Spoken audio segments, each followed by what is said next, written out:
Say, kids, what time is it? It's kind of like watching TV, but, in your car. 104.7 The K, Mike the Intern, Jay Stevens in the studio. It is Dark Side of the Stream. Oh, we almost said the wrong thing. Episode 198. This week was my pick. It was a documentary series that's actually been out for a long time. It started out it has been out for a while. Podcast, actually, before I think History Channel picked it up. But it was like one of those nights where my wife and I were just like sitting around like, what should we watch? And she saw it and was like, let's start it. And we started watching The Food That Built America. And now, of course, there are multiple seasons of this show. I think they're actually starting or just finished their 5th season. But the first season of this was just 3 episodes, and that is what we're going to be talking and focusing. I didn't want to just throw all this crap. Yeah, it would have been a lot. It would have been a lot. So we just focused on really the titans of industry in the beginning, or at least the food that built America, which dealt with the Kellogg brothers, Post, and Henry Heinz, along with Hershey. Mr. Hershey. Yeah. So the chocolate man. Who do you want to talk about first? I don't know. The cereal war guys was Kellogg, pretty cool. Yeah, a little nefarious action. I like some nefarious action sometimes. Right, we'll go straight into the Kellogg's. All right, before that, before the Post and Kellogg war started, Dr. Kellogg was a health guy, and he had basically a little kind of thing where you would pay in today's money. It was like what, several $1,000s essentially, to go there and do a bunch of stuff that he believed would either fix what was ailing you. Do some Tai Chi. Do stretching. You would follow a very strict diet. Eat bland cereal. Which included what they had developed, which was their Kellogg cereal. They immediately saw the potential of this stuff, but the doctor didn't want to sell it outside. He was like, look, it's part of my regiment. I want it to be here. It's kind of short-sighted in my opinion. His brother, however, was like, bro, we got to try to do this. Also, what'd you think about the whole yogurt situation? The yogurt situation that I don't know, refresh my memory. Part of one of his things to help cure you was to take some yogurt and stick it somewhere. Oh, how did I miss that part? I don't know. I figured that would have been the first thing that we would miss what to do with the yogurt. You thought that's why I wanted to talk about this. I was like, now I know why Jay has so much yogurt in the fridge up here. Gosh. At the station. How did I miss that? That would have made this documentary a lot better. Like, wait a minute. What? Oh, yeah. I might have already started tuning out at this point. Yeah, he'd already started tuning out. That's pretty early in the show. But yeah, that was part of the Kellogg's, and it's famous to know that they did that. But anyway, in the middle of this, a guy who had suffered from, I think, what they inevitably feel like he had appendicitis, which is just so stupid that he would go through years and years and years of pain and not just deal with this. So he goes to Dr. Kellogg, and while he's there, he sees some really cool stuff that essentially they were trying to use as part of the regimen. He's like, oh my God, this stuff's great. I'm going to eat this. This is great. It makes my stomach feel better. I love this. A simple little easy breakfast. So while the Kellogg's wouldn't do anything with it, Mr. Post leaves the stuff and starts selling his own cereal. Steals the recipes or whatever. Yeah. And inevitably that would start a war because finally the brother convinces the other brother to start his own. He ends up at one point the factory burns down. Yeah, there was a lot of fires back in the day in these factories. This stuff is just crazy. Like Post is like, okay, how do I compete with this guy? He's got this mill contraption thing. I'm going to buy all of them. Yeah. Buys all of them in the country. So, and has a contract with the maker that says you cannot sell to anyone else but me. So then Kellogg's place burns down and he needs to get the new machinery, but they're like, dude, sorry. We don't got it. Yeah, there was a lot of he gets smart and goes, does the stuff. contract say anything about repairing the ones I already have? And he's like, so they doesn't rifle through them. So he goes back through the fire, finds what he can, and they basically build him new ones, which is, it was just like the infighting between those dudes, especially the cereal wars, was just like, oh my God. But these guys were just so ahead of their time and really looked at what was happening with the industrialization of America and assembly lines. Assembly lines, right? Yeah. It was just so brilliant. Either way, we'll talk about more about the food that built America, Dark Side of the Stream on 104.7. Mike the Intern, Jay Stevens back in the studio, Dark Side of the Stream, episode 198, discussing the food that built America. So another person they talk about was Milton Hershey, who decides to build his town in Pennsylvania. Also literally had to build a town to get people to work. But it was, I mean, by all accounts, a utopia for the most part. I mean, even during the Great Depression, nobody lost their job. And for literally like 99% of the country, if you had a job, the chances are you didn't have a job after that.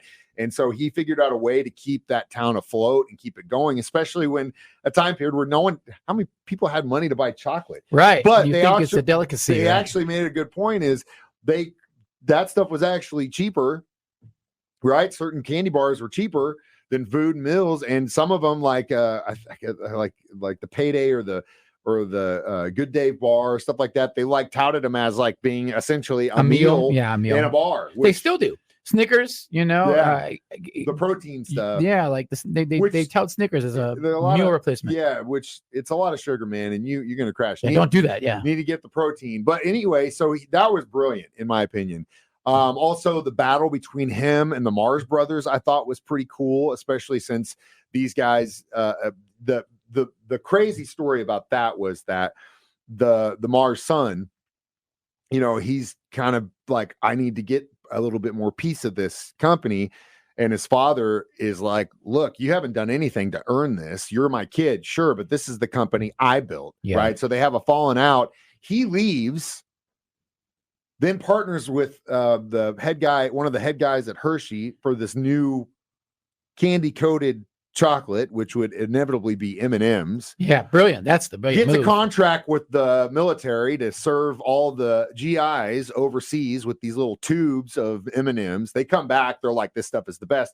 He ends up making enough money on his own to go back and rebuy his father's company.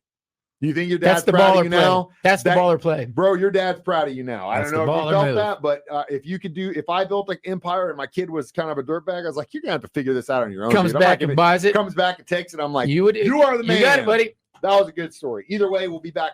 Talk some more about other dudes like Hines. Next, Dark Side of the Stream on 104.7 The Cave. Hey, Stevens, Mike the Intern in the studio. We reversed spots. It's Dark Side of the Stream. Whoa, what happened? I don't know. I pressed the wrong button first. Episode 198, discussing the food that built America. So the final episode still talks about Hershey. Heinz Kellogg post Hershey, and then starts to kind of build the foundation of what would go on to be the fast food world. Before we get into that, though, I thought another thing that was pretty interesting was the whole Heinz revolution up until that point with condiments, stuff that you would buy in the store. Consumers did not trust. They could put whatever they wanted in there. There was nobody to strychnine to cut it, arsenic. I mean, it was just like, dude. So he's the first guy that's like, you know what? Clear bottles. That's the way we clear bottles, so they can see our product.